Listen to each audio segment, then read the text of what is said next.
Bienvenue donc pour ce nouveau webinaire consacré aujourd'hui donc à l'une de nos stratégies obligataires mises en œuvre sur le fonds Pluvalca Credit Opportunities 2028. Vous verrez que par la suite, on utilisera plutôt l'acronyme PCO. Voilà, donc juste en introduction, je souhaitais vous rappeler quelques chiffres. Donc aujourd'hui, l'expertise obligataire chez Montpensier Arbevel s'est largement et fortement développée ces dernières années, puisqu'elle atteint aujourd'hui plus de 1,6 milliard d'euros. Elle se répartit à la fois sur une gamme de fonds ouverts, nous avons 5 fonds sur des stratégies distinctes, et puis plusieurs véhicules dédiés à la fois pour le compte d'investisseurs institutionnels et privés. Et pour couvrir donc cette classe d'actifs, nous disposons aujourd'hui d'une équipe de 8 personnes expérimentées, dédiées donc à la fois à l'analyse et à la gestion. Donc pour rappel, en juillet 2022, donc il y a bientôt 5 ans, nous avions lancé donc le fonds obligataire à maturité PCO 2028, investi sur les dettes d'entreprises européennes high yield, pour profiter à l'époque de rendements, de niveaux de rendement qui nous semblaient extrêmement attractifs. Et force est de constater que cette stratégie a été extrêmement payante, puisque sur la période, le fonds PCO donc, affiche une performance annualisée de près de 6%, avec une volatilité, on le verra, qui a été extrêmement contenue. Donc depuis, le marché a évolué, les conditions de marché ont évolué, les niveaux de taux de spread ne sont plus les mêmes. On a eu effectivement une forte dispersion entre les émetteurs qui s'est accrue. Et donc, à partir de là, nous avons décidé effectivement, dans ce contexte, de faire évoluer cette gestion. L'idée, donc, c'est de conserver notre ADN, notre process et de rester concentré sur cet univers d'investissement que l'on maîtrise bien, mais de faire évoluer de manière progressive vers une gestion vers une stratégie de portage sans maturité fixe, et ce donc pour rester, pour coller, on va dire, au mieux à ces nouvelles conditions de marché. Donc l'objectif, si vous voulez, reste rigoureusement le même, c'est-à-dire délivrer une performance régulière à partir d'une approche crédit qui est extrêmement disciplinée, et en revanche, on en a bien conscience, et ce qui se passe depuis 1 mois et demi sur les taux souverains le montre bien, avec une volatilité, effectivement, certainement, qui devrait rester élevée dans les prochains mois. Voilà, donc comme nous le faisons habituellement, si vous avez des questions, elles sont toutes les bienvenues. N'hésitez pas à les poser par le chat, et l'équipe de gestion y répondra avec plaisir à la fin. Et donc je passe la parole à Ronan Blanc et son équipe pour vous détailler effectivement cette évolution. Bonjour à tous, ravi de vous retrouver pour ce nouveau rendez-vous et ce chapitre qui s'ouvre sur la gamme des fonds typés high yield. Donc là, l'équipe aujourd'hui n'est pas au complète. Je vais partager cette présentation avec Raphaël Biot qui nous a rejoint il y a quelques mois. On est désormais 3 sur le segment au rendement. Donc on accompagne la manière dont le gisement est en train de grandir. Et comme le rappelait Didier, il ne s'agit pas de changer ce qui fonctionne, mais véritablement d'accompagner ce process de sélection de crédit dans un environnement qui a quand même pas mal évolué. Donc, on va essayer d'être le plus concis possible, tenir en 30-35 minutes pour laisser un petit peu la place au Q&A, sachant que la période est riche. L'idée est de faire un petit panorama macro-taux avant de rentrer un petit peu plus dans le détail de la manière dont la perf s'est construite sur le fonds 2028 et pourquoi on pense qu'il faut le faire évoluer vers un fonds de portage multi-échéance. Donc sur l'environnement obligataire, déjà assez rapidement, nous, vous le savez, on est centré sur la partie européenne. Pas de parallèle trop facile avec ce qui s'est passé à la sortie post-Covid. Encore une fois, chaque choc est quand même différent dans son diagnostic. Le soufflet était quand même bien retombé en Europe, avec, vous le voyez notamment, l'évolution des salaires qui est particulièrement contenue, et surtout un environnement macro avant l'intervention américaine en Iran qui était plutôt bienveillant. Honnêtement, les signaux de reprise s'accumulaient de ce côté-ci de l'Atlantique, avec même un moteur crédit qui était en train de largement redémarrer tant côté entreprise que ménage. Donc évidemment, ce scénario d'intervention représente un petit coup de frein sur le scénario de croissance avec un petit peu plus d'inflation. Mais surtout, ça, je pense que l'élément central à bien garder en tête, c'est la manière dont le diagnostic des banques centrales a évolué. On leur a longtemps reproché finalement leur passivité à la sortie de la crise Covid et leur mauvais diagnostic sur l'évolution de l'inflation. Aujourd'hui, c'est quand même très, très différent. Elles se font plus vocales. Et globalement, même si on n'est pas complètement d'accord avec ce qui est actuellement pricé par le marché, notamment les 3 hausses de taux BCE, elles font globalement plutôt bien le job. Alors, aux US, il ne faut pas imaginer que l'économie américaine soit complètement insensible à ce qui se passe. Je pense qu'il y a des réflexes côté directeur d'achat parce qu'eux ont subi de plein fait le choc post-Covid. Et donc, il y a vraiment déjà un petit peu de crispation en termes notamment de supply chain. Euh, Idem sur la partie inflation, on aura un petit peu de plus. On a un coup de frein sur la politique monétaire américaine qui se dessinait à voir les taux sans doute rebaisser de 1 à 2 pas. Aujourd'hui, on est sur un statu quo prolongé. C'est sans doute ce qui va se matérialiser. Maintenant, le momentum sur l'économie américaine était là aussi plutôt constructif, avec finalement des ménages américains qui avaient bénéficié, qui avaient profité des années de reprise pour se désendetter et se retrouvent dans une situation bilancielle qui est beaucoup plus saine que par le passé. Et vous le voyez aussi sur le slide de droite, globalement, on avait plutôt des surprises positives, tant du point de vue économique que de l'inflation. Donc là encore, voilà, chaque crise est bien évidemment différente. On a des matelas de sécurité qui sont beaucoup plus épais. Et si demain on a un statu quo prolongé, voire même un pas de resserrement côté BCE, ça ne sera pas le cataclysme attendu. Ça se traduit comment en termes de scénario sur les taux? Alors, pour ceux qui nous suivent depuis un petit moment, vous savez qu'on est structurellement plutôt sur la défensive, sur les parties longues de courbe. On pense qu'on s'inscrit dans la durée sur un régime beaucoup plus élevé, d'ailleurs que vous voyez à droite, un régime qui est en train de se dessiner maintenant depuis quelques années. Les banques centrales ont la main sur les parties courtes et intermédiaires de courbe, mais évidemment, il y a des éléments structurels qui expliquent que les taux longs vont se maintenir à des niveaux un petit peu plus élevés. Notamment les dépenses incompressibles qui sont inventées un petit peu tous les 4 matins et un accès à l'épargne mondiale qui est beaucoup plus contraint. Contraint pourquoi? Parce qu'il y a un certain nombre de pays qui étaient structurellement acheteurs de dettes souveraines qui aujourd'hui ont aussi des dépenses à effectuer. On pense notamment à l'après-intervention américaine en Iran avec des pays comme le Qatar qui vont sans doute mettre les bouchées doubles sur les dépenses de défense. Or, on sait que le Qatar est un acheteur naturel de dettes souveraines françaises, par exemple. Donc, pour tous ces éléments, c'est vrai qu'on a du mal à imaginer un mouvement de forte détente, même si on est peut-être un petit peu dans l'excès à court terme.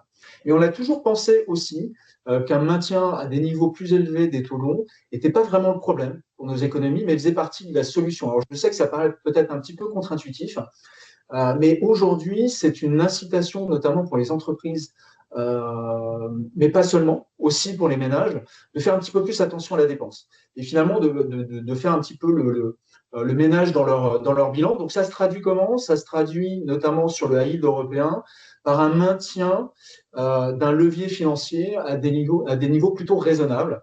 On vous a montré, on vous a fait une ventilation des différents segments du high yield européen.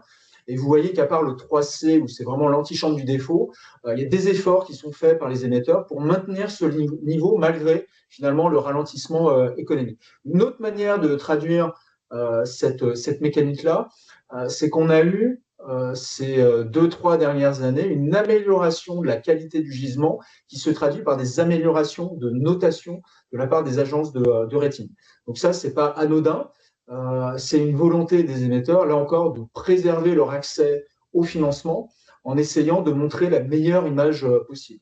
Et en face, il y a un appétit des investisseurs qui a répondu favorablement. On a eu des records d'émissions, notamment l'année dernière sur le high yield européen.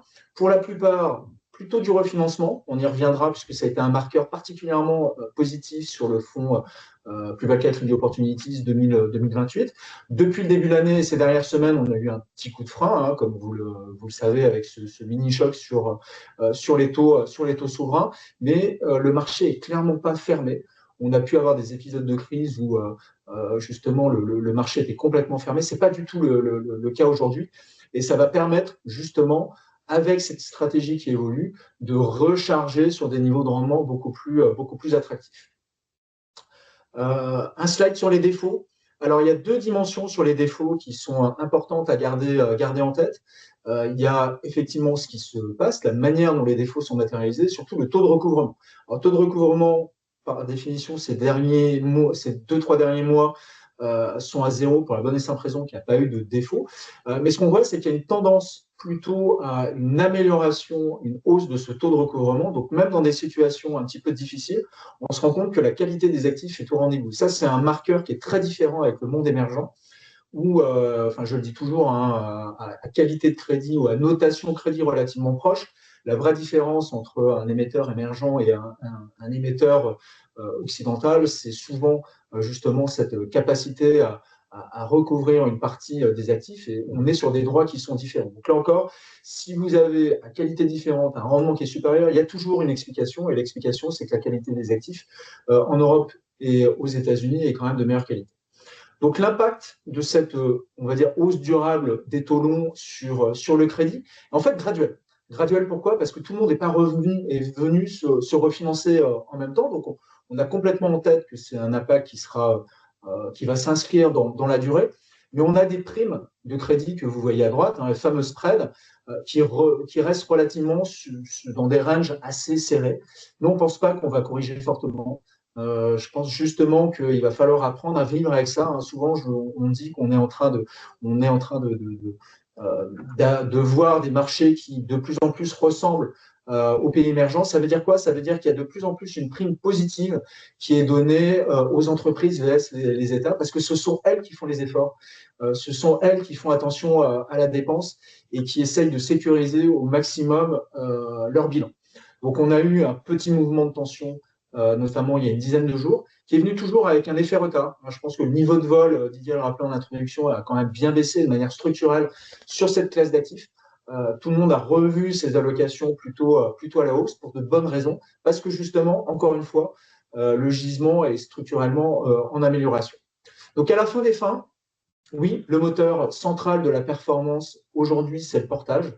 C'est pas parce que les spreads de crédit se sont comprimés qu'il n'y a pas de valeur, parce qu'encore une fois, votre rémunération, c'est la somme taux souverain plus prime de risque crédit. Les taux de référence sont un peu plus élevés, les primes de risque crédit sont un petit peu moins élevées, mais la somme de tout ça reste attractive, surtout dans un environnement en Europe où l'inflation, certes, a un petit peu monté, mais on reste relativement proche des niveaux ci. Donc on voit que sur le yield européen, on accroche les 6 sans trop de difficultés. Et même sur l'investment grade, et c'est d'ailleurs pour ça qu'on en a un petit peu aussi dans le fond, on est proche des 4%. Ce que je vous ai mis à gauche, c'est l'évolution des courbes crédit pour vous montrer qu'on est quasi flat.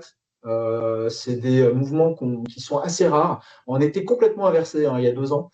C'est d'ailleurs pour ça qu'on avait lancé un fonds court crédit sur le sujet. Là, on s'est quand même mieux rééquilibré. Et ça milite véritablement sur le côté multi-échéance, parce qu'il y a du travail à faire sur différents segments de cours. Et c'est ça véritablement l'enseignement et ce qu'on essaye de mettre en avant sur la manière dont la stratégie va évoluer. Alors, si on doit parler un petit peu de performance passée sur le fonds 28, on a une performance annualisée à 5,75, donc là, c'est un compteur qui s'est arrêté au début du mois. On est flat depuis le début de l'année maintenant. Donc, on est allé au-delà de ce qu'on aurait dû faire. Hein, c'est le premier enseignement. Alors, c'est souvent le cas. Hein, sur des fonds à échéance, on a une concentration de la performance sur les premières années. Mais là, cette concentration s'est faite sur plusieurs éléments sur lesquels on va rentrer avec un petit peu plus de détails. Encore une fois, ce qui est bon pour la perf, est moins bon sur la diversification, mais je vais vous expliquer tout ça. Donc, le premier moteur, c'est ce que je vous ai dit tout à l'heure, c'est que finalement, le gisement crédit sur lequel on a investi a vu sa qualité moyenne s'améliorer depuis le lancement de la stratégie. Alors, l'avantage qu'on a eu peut-être par rapport au gisement, c'est que l'amélioration s'est faite beaucoup plus vite sur le portefeuille que dans le marché. Donc, on a eu un ratio amélioration VS, abaissement de notation de 3 fois contre un marché à 1,5 fois. Donc ça veut dire que l'équipe a plutôt bien travaillé, que le process s'inscrit favorablement dans la durée et qu'on a été en capacité d'aller chercher les émetteurs qui ont fait le plus d'efforts pour voir leur qualité de crédit évoluer dans le bon sens et les investisseurs le valider dans les faits. Donc ça, c'est une aspiration de performance intéressante, puisque bien évidemment, quand vous changez de catégorie crédit, vous passez par exemple investment grade quand vous étiez 2B, vous allez élargir le champ des possibles en termes d'investisseurs. Le deuxième gros moteur, c'est ce qu'on évoquait juste avant, c'est le rachat de dette par anticipation. Ça veut dire quoi? Ça veut dire qu'on a eu beaucoup d'émetteurs. Un émetteur à yield traditionnel vient se refinancer généralement 16, 18 mois avant la maturité de sa dette. Ce qu'on a vu ces 2 dernières années, c'est un certain nombre d'émetteurs qui sont venus solliciter les investisseurs des fois 3 ans à l'avance. Ça, c'est quelque chose qu'on n'avait jamais vu. C'est un mouvement qui, nous, ne nous choquait pas et sur lequel on misait, mais pas de cette manière. C'est-à-dire qu'aujourd'hui, il y a 30% du portefeuille qui a été racheté par anticipation et vous voyez que le rendement qui a été réalisé par rapport à celui qu'on aurait dû réaliser a été nettement supérieur sur quasiment l'écrasante majorité des rachats. Et ça, c'est une mécanique qui est assez facile à comprendre. On vous a mis 2 exemples de 2 émetteurs qui ont refinancé ces derniers mois, avec finalement une perception du marché qui n'était pas complètement alignée. On a investi sur un gisement qui était complètement décoté, avec une convergence au nominal qu'on espérait jusqu'à la maturité du fonds, mais cette convergence s'est faite de manière beaucoup plus rapide. Et quand vous avez un refinancement qui est annoncé et que la veille ou l'avant-veille, le prix des obligations se situe très en dessous du prix de remboursement, évidemment, vous avez un gain en capital à aller chercher. Donc, ce gain en capital explique une partie finalement de la surperformance de la stratégie par rapport à ce qu'on aurait dû faire. Mais du coup, vous perdez à chaque fois un émetteur supplémentaire. Et le fait d'être trop concentré, puisque aujourd'hui, ce cash, on ne va pas le placer sur du monétaire, puisque ça viendrait complètement dénaturer la stratégie. Et quelque part, sur un fonds de plus en plus monétaire, on vient de prendre des frais de gestion, ce qui serait complètement plus en adéquation avec la stratégie. Donc, à l'origine, on avait investi sur un peu plus de 90 émetteurs. Ça ne veut pas dire que tout s'est bien passé pour tous les émetteurs. Par contre, le process a plutôt bien fonctionné. Il a plutôt bien fonctionné pourquoi? Parce qu'il y a trois émetteurs sur lesquels on a été amené à s'alléger et à vendre les positions pour des raisons très différentes à chaque fois. Des secteurs complètement différents. Victoria, c'est du retail, c'est un spécialiste dans les revêtements de sol. Kelmoine, comme son nom ne l'indique pas, c'est un chimiste français. Et Grupo Antonin, c'est un équipementier automobile. À chaque fois, encore une fois, notre diagnostic crédit a été amené à évoluer et on a été amené à prendre la décision de couper. Et vous voyez la performance depuis les ventes. Donc, c'est des positions qu'on a coupées sans perte, alors sans gain aussi. Donc, en relatif, ça a pu peser légèrement sur la performance. Par contre, on se rend compte depuis, il y a 2 dossiers qui sont partis en restructuration et un troisième qui en prend le chemin. Donc, tout ça pour dire que ce n'est pas parce qu'on était sur une stratégie dite un petit peu passive qu'il n'y avait pas du travail de suivi à effectuer. Et que dans l'écrasante majorité des cas, ça s'est plutôt très très bien passé. Mais pour 3 cas, on a été amené à prendre la décision de céder le dossier en portefeuille.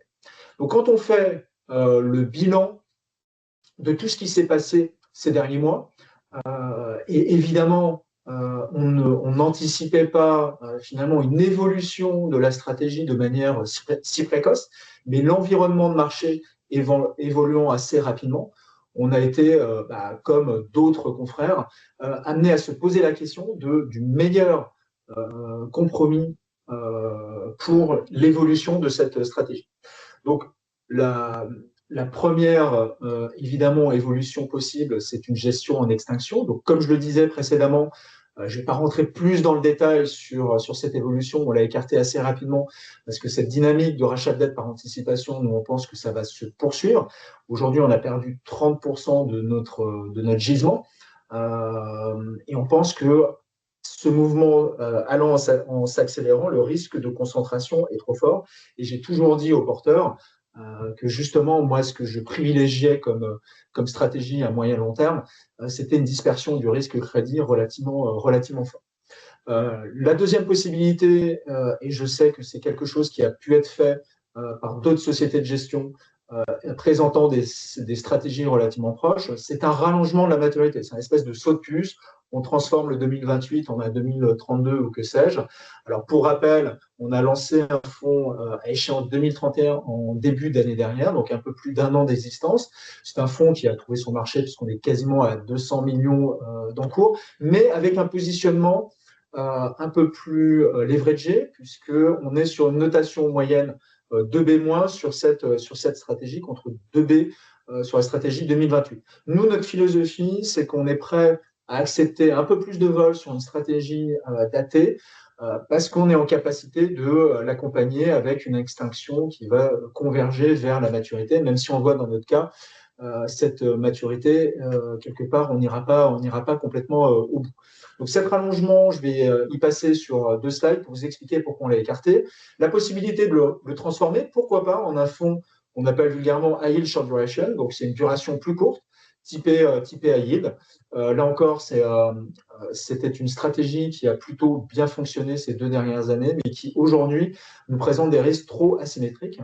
Et finalement, le transformer non pas en un fonds High Yield pur, mais en un fonds toujours de portage, multi-échéance, et on rentrera un petit peu plus dans le détail du pourquoi on a privilégié cette possibilité-là. Alors, le rallongement. Alors déjà, pour évacuer le sujet, là, vous avez l'échéancier de dette sur le marché high yield européen. Donc, vous voyez que jusqu'en 31, il y a un 31, même un petit peu 32, il y a un gisement qui est existant, mais au-delà de 32, il n'y en a pas. Donc, je pense que c'est un non-sens total de lancer sur des stratégies datées sur des maturités beaucoup plus longues. On a notre fonds 2031 qui a un point de courbe relativement, que nous on juge particulièrement intéressant et sur lequel on continue à avoir des émissions nouvelles depuis notamment le début de l'année et encore pour les prochains mois, mais c'est quelque chose qui va assez vite s'estomper. On commence à avoir des primaires sur des maturités à plus de 7 ans.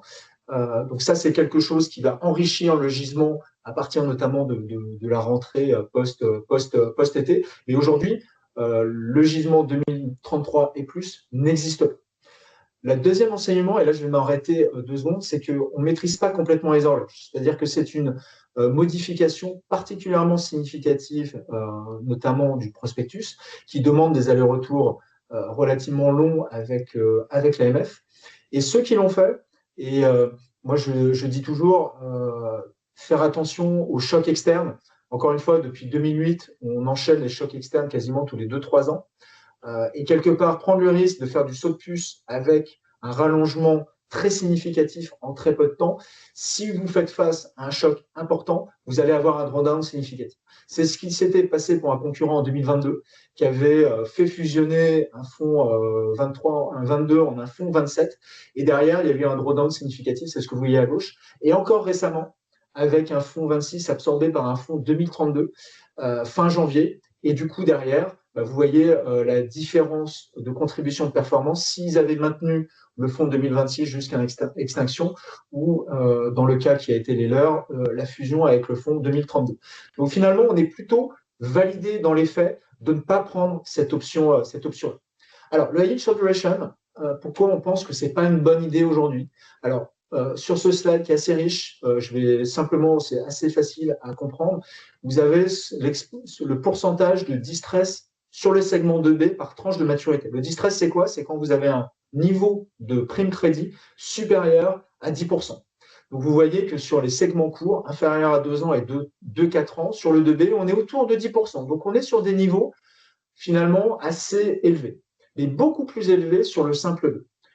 Sur le simple B, le pourcentage de distress des obligations à moins de 2 ans, on est à près de 35%, plus du tiers du vide. Et ça s'explique parce qu'on a eu cette accélération des refinancements et qu'aujourd'hui, ceux qui restent à refinancer sur le simple B sont plutôt des émetteurs qui potentiellement pourraient se retrouver dans la difficulté.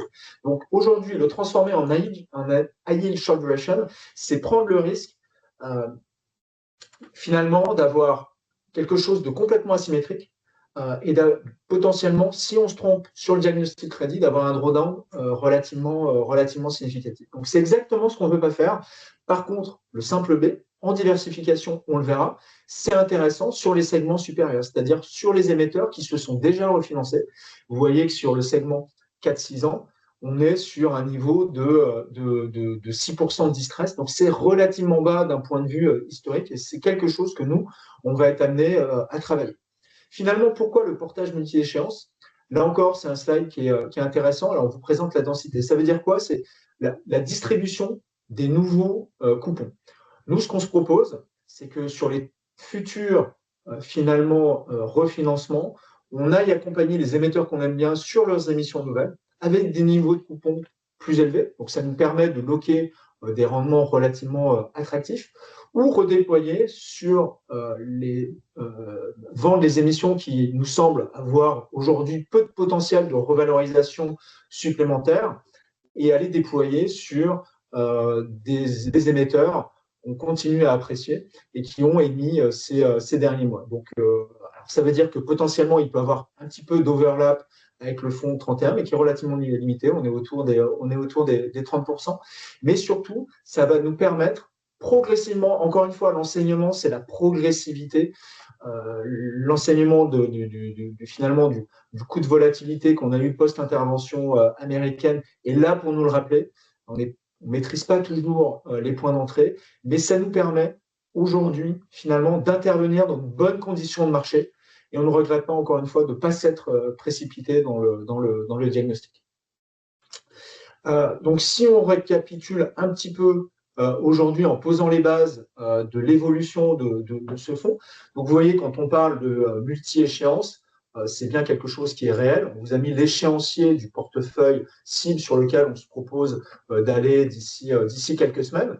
Donc, on a toujours plus du quart du portefeuille qui est investi sur les émissions 2028, parce qu'on estime aujourd'hui qu'il y a un certain nombre d'émetteurs sur lesquels on a encore un petit peu de jus à aller chercher. Mais évidemment, on va redéployer dans la progressivité sur des maturités 29, 30, 31 et plus, avec justement cette notion d'équilibre. En termes de ventilation des notations, on reste encore une fois sur un fonds de maturité moyenne, de notation moyenne 2B. Donc, vous le voyez avec finalement 50% du portefeuille qui est investi sur 2B et une approche, alors, dans le jargonnage qu'on appelle barbell, avec une position sur l'investment grade et une position sur le simple B.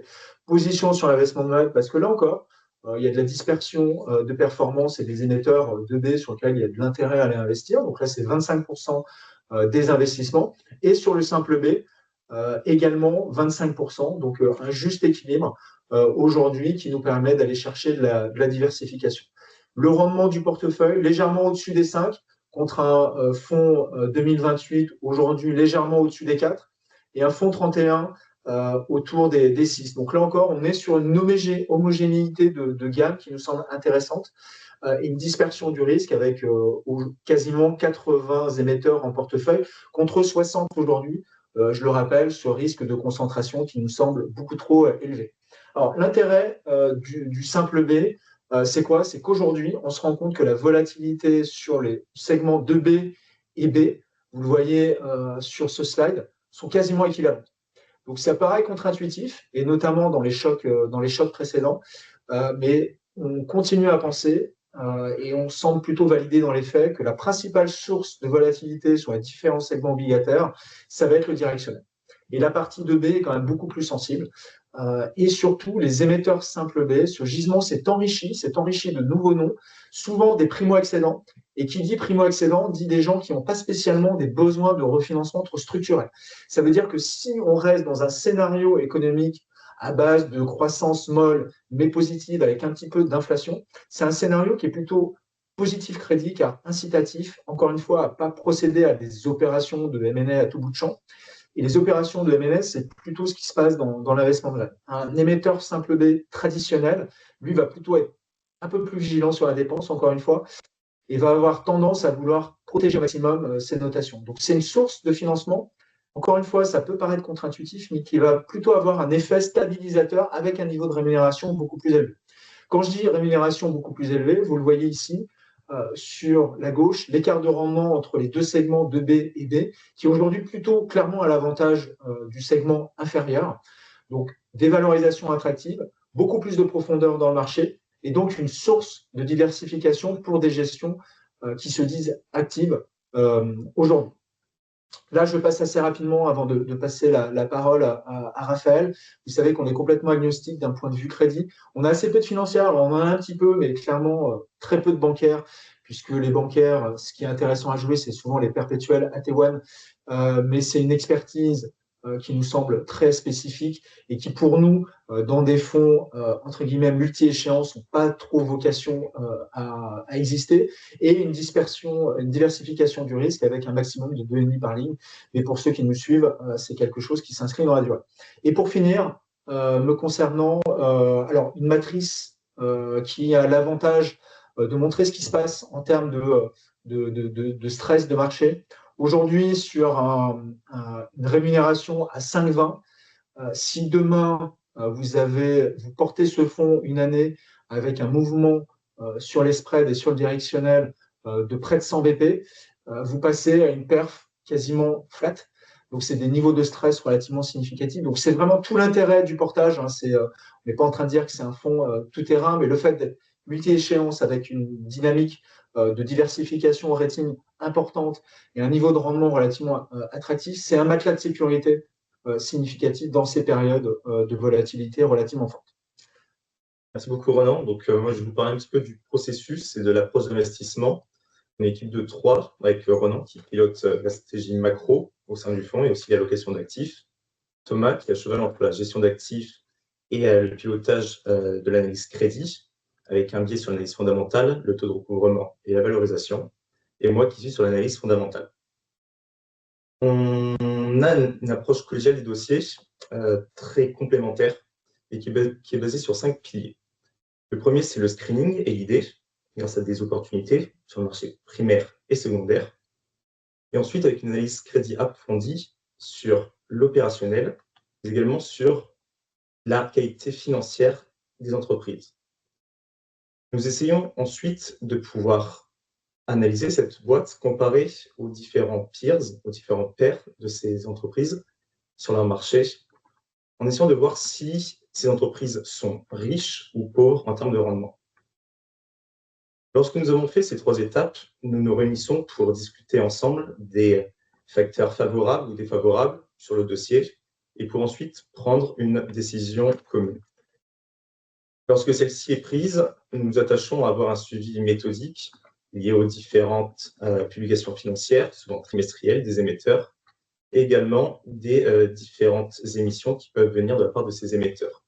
Cela nous permet d'être rapidement capable d'ajuster à la hausse ou à la baisse notre exposition. Nous avons donc voulu aujourd'hui vous proposer un cas pratique, le cas de Mobilux. Mobilux, c'est un nom qui ne nous dit peut-être pas grand-chose, mais en fait, c'est la holding de 2 leaders français de l'ameublement, que sont But et Conforama. Mobilux, c'est environ 500 magasins, c'est un chiffre d'affaires en glissement annuel de plus de 3,5 milliards d'euros, avec des marges d'EBITDA d'autour de 12%, avec un EBITDA ajusté des loyers. C'est un dossier que nous aimons bien du point de vue opérationnel, puisqu'il s'agit d'une boîte avec des marques reconnues et appréciées en France, avec un positionnement qui est efficace et assumé sur le meublement. Et du point de vue financier, c'est une boîte qui a un levier financier d'1,6 fois l'EBITDA, soit un peu plus faible que ses concurrents, mais également une position de trésorerie assez élevée qui lui permet de naviguer dans des temps macroéconomiques un peu plus incertains. La boîte n'a aussi pas de maturité d'ici 2028, ce qui lui permettra de pouvoir se refinancer. Nous essayons toujours dans nos investissements de surveiller les points qui pourraient arriver à court terme et qui pourraient peser sur la performance financière des boîtes. Ici, nous regardons notamment l'exposition à la France, premier marché de Mobilux, en essayant de regarder l'évolution des taux d'épargne et des transactions immobilières, puisque c'est celles-ci qui vont impacter, bien sûr, la demande en ameublement. Ainsi, avec un rendement à 6,3% et un coupon à 7%, nous pensons que Mobilux est un investissement attractif. Merci. Alors, merci. On avait dit qu'on tiendrait en 35 minutes, donc c'est ce qui a été fait. Didier, je te laisse ouvrir ton micro et Oui, éventuellement nous faire part des questions qui peuvent se retrouver dans le chat ou de celles qui nous ont été envoyées en amont. absolument. Alors oui, moi j'en ai reçu trois là, par mail. Donc la première, elle porte sur les rachats anticipés. Donc PCO, tu l'as dit, a fait l'objet à peu près d'une trentaine d'opérations depuis son lancement il y a moins de 5 ans. Est-ce que selon vous, ce phénomène pourrait-il se poursuivre dans les mois et années à venir? Oui, alors c'est un petit peu l'idée. C'est pour ça qu'on s'est penché assez vite, enfin assez vite ces derniers mois sur la manière dont on pouvait faire évoluer la stratégie. Clairement, on l'a dit, le marché primaire est un petit peu haché là, ces dernières semaines avec les événements au Moyen-Orient, mais cette mécanique se poursuit. On pense que ça va s'accélérer avant l'été et sans doute encore plus à la rentrée du mois de septembre. Donc on veut être prêt, c'est-à-dire qu'on ne veut pas à chaque fois notre volonté de ne pas subir trop le marché. Ce sont des éléments qu'il faut prendre en considération. Encore une fois, ce qui a été bon pour la performance a été un petit peu moins bon en termes de dispersion du risque. On ne veut pas se retrouver à la fin avec un portefeuille trop concentré. Et encore une fois, si on ne veut pas le concentrer et le diversifier sur des actifs monétaires, alors qu'on prend des fees qui ne correspondent pas à des fonds monétaires, on trouve que ça serait complètement dénaturé le portefeuille par rapport au cahier des charges qui est le nôtre depuis le début. Ok. On a une autre question. Alors, tu l'as rapidement évoqué tout à l'heure, mais plutôt sur PCO 28 jusqu'à maintenant. Donc, vous aviez fait le choix d'exclure les dettes financières. Restes-tu sur la même position pour ce fonds sans maturité fixe? Alors, ce qu'on avait exclu, c'était plutôt les dettes perpétuelles, qu'elles soient corporate ou financières. Donc, effectivement, il n'y a pas de Day One et il n'y a pas d'hybride corporate en portefeuille. Dans la mesure où il s'agit simplement d'une évolution plutôt qu'une transformation et qu'on va véritablement s'atteler à avoir un fonds multi-échéance, on pense que le cadre va rester le même. C'est-à-dire qu'on on va pas porter les investissements sur les perpétuels. Encore une fois, on essaye de maîtriser au maximum les dates de remboursement. On voit que cette dynamique de rachat de dette par anticipation a été quand même puissante et que ce n'est pas toujours évident d'appréhender la maturité finale des investissements. Mais là encore, on pense que c'est source de valeur. On ne sait pas de quoi demain la réglementation bancaire, la manière dont elle va pouvoir évoluer. Et on a toujours un petit peu de mal avec les secteurs qui sont non délocalisables par définition, surtout dans un contexte où les États et les États européens ont besoin d'argent. Il n'est pas impossible à un moment donné que, à force de générer trop de profits, les banques soient d'une manière ou d'une autre mises un petit peu à contribution. Donc, c'est des éléments qui pourraient venir un petit peu interférer la valeur des dettes les plus subordonnées. Ok. Et enfin, donc une troisième question. Alors, là, effectivement, plus générale. Est-ce qu'on peut aujourd'hui encore générer de la performance sans compression des spreads? Alors, c'est ce qu'on essaye de faire au quotidien. Donc, on est fidèle à ce qu'on vous a dit, c'est-à-dire qu'on pense qu'on n'aura pas trop de coûts de volatilité sur les primes de risque crédit. Donc, ça veut dire qu'on va rester sur des niveaux relativement stables. Alors, bien évidemment, quand il y a des mouvements des chocs externes, comme on a pu le voir, il y a un petit peu de volatilité, mais c'est plutôt à voir comme des opportunités de redéploiement. Le portage is king aujourd'hui. C'est vraiment redevenu le premier moteur de performance. C'est plutôt sain. Ça veut dire que notre métier, qui est d'essayer de sélectionner au maximum les crédits qui vont marcher demain, c'est quelque chose qui va être payant à moyen long terme. Et surtout, éviter les coûts. Et des coûts, il y en a eu. Hein. On a vu qu'on a été amené à se séparer de trois dossiers. Mais il y a eu d'autres dossiers difficiles dans le marché. On voit de plus en plus ce qu'on appelle du reprofiling. Ça, c'est des choses que les émetteurs anglo-saxons faisaient beaucoup et les émetteurs européens un petit peu moins. Ça veut dire quand ils commencent à se sentir un petit peu dans la difficulté, plutôt que d'attendre, réunir leurs créanciers autour de la table pour leur proposer de rallonger la maturité moyenne de leur dette. Donc ça, c'est des défauts qui ne disent pas leur nom, mais c'est quand même une restructuration soft et une restructuration quand même. Donc il va falloir naviguer dans ce gisement-là qui, au global, a gagné en qualité, présente beaucoup de valeur avec des primo-accédants et des coupons plus élevés à aller chercher.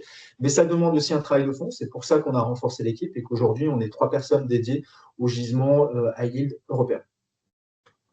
Ok, bah écoute, en tous les cas, un grand merci à vous deux pour pour cet exposé toujours très clair et transparent. Donc il est 10h40, donc bah, en conclusion, hein, vous l'avez compris, donc l'idée c'est vraiment de faire évoluer la gestion de PCO qui a démontré sur près de 5 ans maintenant sa pertinence et son sérieux. Je le rappelle, hein, avec un couple rendement-risque qui est tout à fait, qui est tout à fait satisfaisant. Pour rappel, le fonds est également classé série 2 sur 7. La volatilité généralement tourne autour de 2. Donc voilà, donc là, le rendement a été au rendez-vous. D'ailleurs, la performance a été chaque année supérieure au rendement actuariel du début d'année. Donc on rappelle toujours que c'est un pilier important, mais il ne faut pas effectivement juger seulement du potentiel attendu sur ce seul rendement actuariel. On peut, on l'a vu effectivement, aller générer de la création de valeur au-delà. Et donc, bah, l'idée, c'est effectivement d'accompagner, de faire évoluer. C'était le titre, hein, d'ailleurs, de notre webinaire, une évolution dans la continuité. Quelques années, certains hommes politiques disaient le changement dans la continuité. Donc voilà, donc vraiment capitaliser, j'irai, sur ce qui a été fait et bien fait depuis 5 ans, et en faisant évoluer, et finalement en collant au mieux aux conditions et à l'environnement de marché. Voilà, donc un grand merci pour votre présence, et puis bien évidemment à l'ensemble des équipes commerciales de Montpensier à Arbevel se tient à votre disposition pour la suite. Et d'ailleurs, hein, on ne l'a pas rappelé ici, mais pour nos partenaires CGPI, bien évidemment,